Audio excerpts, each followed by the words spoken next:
નમસ્કાર, આપ જોઈ રહ્યા છો સ્પાર્ક ટુડે ન્યૂઝ અમરેલીમાં ગોકુળનગરમાં પાલિકા દ્વારા ઠાલવવામાં આવતા કચરાને લઈને રહીશોએ આવેદનપત્ર આપ્યું છે।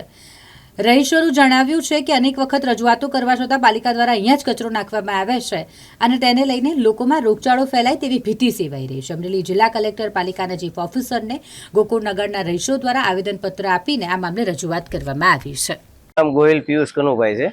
હું ગોકુળનગર સાવરકુંડલા રોડ વિસ્તારમાંથી આવું છું।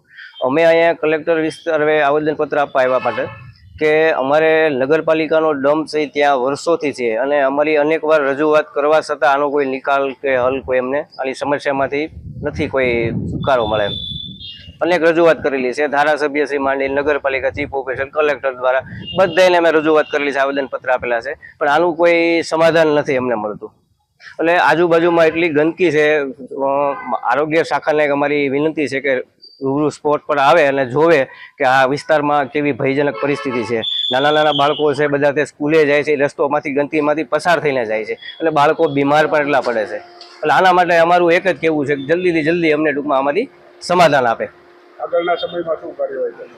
આગળના સમયમાં પણ અમે બધા વિસ્તારમાંથી જે તે કરી વિસ્તાર, અમારો તમામ વિસ્તાર આખો અહીંયા કલેક્ટરશ્રી દ્વારા આવેદનપત્ર આપવામાં આવેલું, પણ એ રજૂઆત કરતાં અમને એવું આશ્વાસન આપેલું કે ભાઈ 2 થી 3 મહિનામાં આનું તમને અમે વસ્તુઓનું કંઈ હલ કરીશું ટૂંકમાં। આને મહિના થયા છે દ્રશ, હજી કોઈ વસ્તુ આગળ ધ્યાન દોરવામાં આવેલું નથી, હજી એની પરિસ્થિતિ ઊભી છે।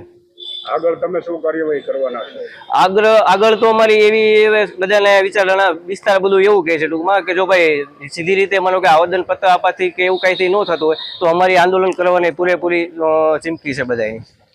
રસ્તા રોકો આંદોલન અમે કરવા તૈયાર છીએ આને માટે। હવે જો અમને ન્યાય નહીં મળે તો 100%